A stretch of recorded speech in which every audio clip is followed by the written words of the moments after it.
Bonjour à tous, bienvenue sur Cardio Online pour le premier épisode de la série L'hypertension artérielle vue par le cardiologue en formation.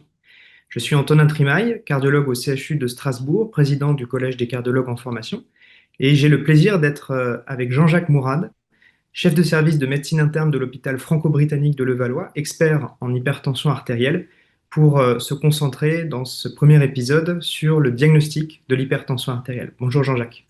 Bonjour Antonin, merci pour l'invitation. J'ai une première question euh, qui peut paraître éventuellement un petit peu bateau, mais c'est autour du diagnostic de la mesure de l'hypertension artérielle. On sait que l'HTA est une maladie qui est absolument silencieuse et dont le diagnostic va reposer sur la mesure de la pression artérielle. Mais en pratique, comment on fait une bonne mesure au cabinet de la pression artérielle? Elle est essentielle cette question Antonin et c'est bien de la citer d'emblée parce que ça va être la base d'un diagnostic qui est souvent la première maladie qui va toucher 30% de la population adulte et il n'est pas question de céder au bâclage parce que ce diagnostic va être gardé par le patient pour le restant de ses jours. Il faut bien se rappeler que ce n'est pas une constante, la pression artérielle, et qu'elle a vocation à évoluer, en particulier à s'élever en fonction de l'activité physique ou mentale. Et donc, pour le diagnostic d'hypertension artérielle, c'est-à-dire une élévation chronique de la pression artérielle au-delà d'un seuil, qui a été défini, comme vous le savez, depuis des années, il est crucial que le patient soit au repos physique et psychique, et que cette pression artérielle reflète son niveau habituel dans la vie courante. Donc, au cabinet, c'est presque caricatural ce que je vais dire, c'est le pire endroit pour mesurer la pression artérielle. Puisque par définition, le patient risque de ne pas être au repos physique et psychique durablement, et qu'en plus, il est potentiellement stressé ou inquiet par la venue au cabinet. Et donc, il faut se garder de diagnostic aujourd'hui en 2025 basé uniquement au cabinet et s'affranchir des causes communes d'élévation artificielle de la pression artérielle au cabinet, que sont les mauvais appareils, c'est-à-dire en particulier les appareils qui utilisent encore nos oreilles et qui ne sont pas automatiques. Et deuxièmement, les situations où le patient n'est pas au repos, où on n'est pas en capacité de le laisser au moins silencieux, immobile, détendu pour au moins 5 minutes, ce qui est rare dans nos consultations qui durent de moins en moins longtemps. Merci beaucoup Jean-Jacques pour cette première question. J'avais pour compléter une question à propos du tabagisme. On sait qu'il y a un certain délai à respecter pour les patients fumeurs par rapport à la dernière cigarette. Qu'est-ce qu'il en est en pratique? Alors, de manière rigoureuse, si on va être vraiment dogmatique et suivre les recommandations, et il faut le faire, on devrait s'abstenir de boire du café ou de fumer dans les 30 minutes qui précèdent une mesure de la pression artérielle destinée à connaître son niveau tensionnel au repos. Une fois qu'on a fait cette mesure dans les règles de l'art et qu'on a un chiffre de pression artérielle qui est augmenté, comment on va compléter, valider cette élévation des chiffres et confirmer le diagnostic d'hypertension artérielle? Alors, effectivement, Antonin, comme vous le dites, cette mesure va rarement être suffisante pour poser un diagnostic d'hypertension artérielle. Alors, bien entendu, si on retrouve du 24-14 durablement et qu'on a des signes fonctionnels, on est dans une situation d'hypertension sévère et là, la prise en charge devrait être rapide. Mais dans la majorité des cas, on va retrouver des chiffres modérément élevés, nommément entre 140 et 160 pour la systolique, et ça va être chez des patients le plus souvent sans aucun signe fonctionnel, l'occasion d'interroger le patient, bien entendu, mais surtout de se mettre en condition de confirmer ces mesures en dehors du cabinet médical. Et c'est là où aujourd'hui, et c'est pas récent, c'est pas une nouveauté, c'est ce qu'on préconise depuis au moins une quinzaine d'années, la place de l'automesure tensionnelle à condition qu'elle soit rigoureusement bien expliquée aux patients avec des appareils fiables a toute sa place puisqu'elle va être plus performante et plus rentable à ce stade qu'une répétition de mesures occasionnelles au cabinet. Il y a aussi certaines indications pour une mesure ambulatoire de pression artérielle, la MAPA. Tout Est-ce à qu'il fait. y a, il y a des situations où on va choisir plutôt l'un ou l'autre? Alors, dans la majorité des cas, pour des questions économiques essentiellement et de disponibilité, puisque la MAPA nécessite, en France en tout cas, le recours au cardiologue, qui est majoritairement doté de cette technique, la MAPA va être plus informative que l'automesure puisqu'elle a plus de mesures, puisqu'on dit traditionnellement qu'on a 96 mesures et qu'elle intègre la nuit, qui peut être intéressante, puisque hein, on dort un tiers de notre temps et que les pressions artérielles au cours de la nuit sont extrêmement informatives et rajoutent du risque en cas de non-dipper, c'est-à-dire d'absence de baisse de pression la nuit. Mais on ne peut pas se permettre d'emblée à proposer des MAPA à tout le monde et surtout on ne peut pas les répliquer, contrairement à l'automesure qui peut être faite régulièrement, non seulement en phase diagnostique, mais également lors des phases de titration si le diagnostic est confirmé et que le patient est traité. Donc aujourd'hui, on va plutôt dédier la MAPA plutôt en deuxième recours, quand le cardiologue est sollicité dans le parcours de soins d'un hypertendu, ou quand on se rend compte que le patient est anxieux vis-à-vis de la mesure de l'automesure et qu'on va lui dédier un appareil automatique qui va mesurer passivement la pression artérielle. En dehors de ces deux situations, l'automesure doit être privilégiée, donc il faut en connaître les règles, la fréquence des mesures pour ne pas qu'elles soient mal utilisées par le patient. Est-ce qu'il y a des situations où la MAPA peut être un peu prise en défaut? Je pense notamment à l'arythmie ou aux patients éventuellement obèses qui peuvent éventuellement fausser ou biaiser les chiffres.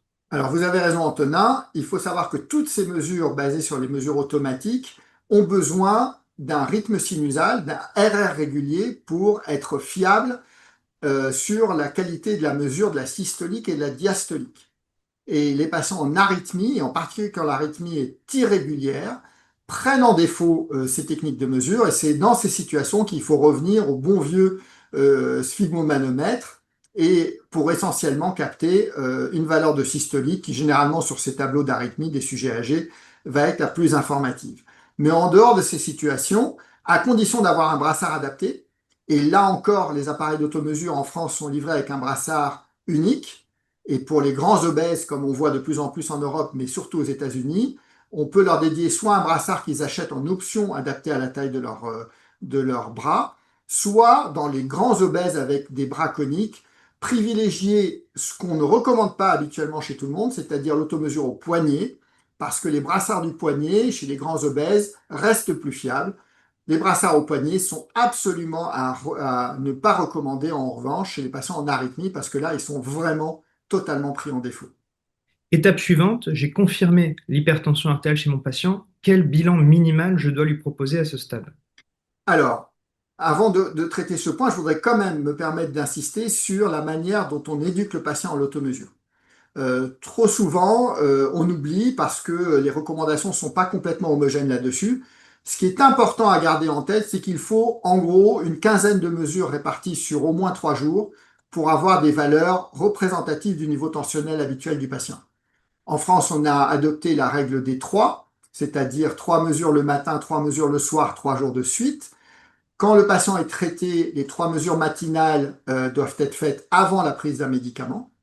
Et ce qui est le plus important, c'est de recommander aux patients de ne pas faire ça au saut du lit pour éviter le pic adrénergique qui fausse la qualité des mesures, se laisser le temps d'avoir vidé sa vessie, d'avoir initié ou lancé sa cafetière, de s'isoler. Et ce qui est cocasse, mais tout à fait vrai, c'est que les dernières recommandations nord-américaines ont insisté sur le fait que les patients doivent être en dehors de toute interaction avec tout écran, parce que attendre 5 minutes le temps de se mettre au repos pour mesurer sa pression artérielle, même quand on est à la maison, on trouve ça très long et on ne résiste pas à l'envie de faire du WhatsApp, de regarder ses mails ou de regarder Instagram. Et ça, ce n'est pas du repos. Et les dernières recommandations insistent sur le fait que ces patients doivent rester bien entendu silencieux, sans aucune interaction et sans écran pour s'occuper pendant ces 5 minutes. Concernant le bilan initial, on peut être perturbé par les dernières recommandations qui sont pléthores et qui ouvrent la voie à plein de marqueurs d'organes cibles dont on aurait envie, si on n'a pas une lecture un peu experte, de tout faire ou angoissé de ne pas les faire. La vitesse de l'onde de pouls, l'épaisseur intima média, etc., etc. À ce stade-là de la suspicion diagnostique, la place est un examen clinique, un interrogatoire complet. Il ne faut pas oublier que la base, ça reste l'examen clinique, l'auscultation cardiaque, la palpation des pouls, la recherche de signes fonctionnels de souffrance cardiaque, pourquoi pas cérébrale, et puis un bilan biologique simple, à la fois sanguin pour vérifier la fonction des reins, les facteurs de risque associés, c'est-à-dire la glycémie, le cholestérol, l'acide urique, pourquoi pas, la numération, bien entendu, pour éviter les polyglobulies ou chercher des polyglobulies, et puis une recherche de protéinurie à la bandelette ou sur un spot urinaire. Et à ce stade-là, avec un électrocardiogramme, c'est largement suffisant et on a déjà fait du bon métier. Le reste des explorations en partie cardiologique, en particulier cardiologique, comme l'échographie cardiaque, ne se justifie pas à ce stade en l'absence de signes fonctionnels, d'anomalies électriques ou d'anomalies à l'examen clinique, un souffle par exemple. Donc il faut savoir raison garder dans cette débauche et cette disponibilité d'exploration à ce stade-là pour ne pas oublier les fondamentaux. Il sera toujours temps, au cours du suivi, de compléter ces explorations si on pense qu'elles sont utiles. Je pense au CAC score en particulier, qui à ce stade-là, me semble-t-il, dans la majorité des cas, n'apporte pas de valeur ajoutée. Merci beaucoup Jean-Jacques pour ces explications. Pour conclure ce premier épisode, voici les trois grands messages que je retiens de notre entretien. Premièrement, le diagnostic de l'hypertension artérielle est un enjeu majeur de la maladie. C'est un diagnostic qui va suivre le patient une fois qu'il est posé toute sa vie, et donc il faut appliquer des mesures, une méthodologie extrêmement stricte pour effectuer les mesures au cabinet de pression artérielle. Et deuxièmement, pour valider ces mesures, on va faire appel à de l'automesure tensionnelle dans la majorité des cas ou à une MAPA avec des situations comme l'arythmie ou l'obésité, il faut le savoir, qui peuvent fausser les chiffres de la MAPA en particulier. Et enfin, troisièmement, il faut proposer, une fois le diagnostic d'hypertension artérielle posé, un bilan minimal qui va nous permettre de rechercher des causes d'HTA secondaire, d'évaluer le risque cardiovasculaire de notre patient, mais ce bilan doit rester en pratique extrêmement simple et doit être accessible à tout médecin en France. Merci beaucoup Jean-Jacques. Merci Antonin.